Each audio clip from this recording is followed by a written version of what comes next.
Puntahan naman natin ang Sorsogon. Dalawa aksidenteng nahulog sa gumuhong tulay. Ilang lugar sa lungsod lubog pa rin sa tubig baha.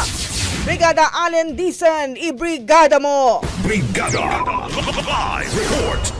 Nalubog sa baha ang ilang mga lugar sa lungsod ng Sorsogon nang dahil sa halos walang patid na pag-uulan na dulot ng shear line. Kaninang umaga ay inabot ng tubig baha ang ilang mga kalasada, partikular na sa National Highway sa Barangay Pangpang at ang Diversion Road sa Barangay Makabog, kung saan tanging mga malalaking bihikulo lamang ang nakakadaan, habang may mga motorsiklo naman ang tumirik matapos itong suungin ang abot tuhod na baha. Pinasok na rin ng tubig baha ang ilang mga kabahayan, partikular na sa Barangay Salug at Pamurayan, habang patuloy pa ring binabantayan ng mga residente ang level ng tubig sa Barangay Himaluto, kung saan marami ng mga kabahayan ang malubhang naapektuhan.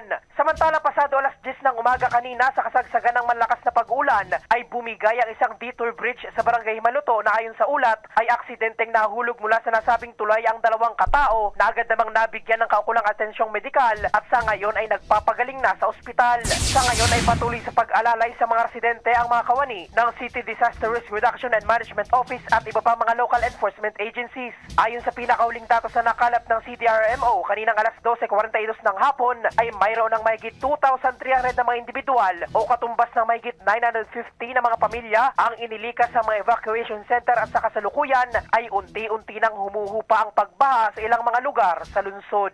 In the heart of changing lives, ito si Brigada Allen Dicen ng 101.5 Brigada News FM Sorsogon, The Music and News Authority. Ronda Brigada. Ang bahaging ito ay hatid sa atin ng Fast Relax. Tanggal ang sakit, ora mismo.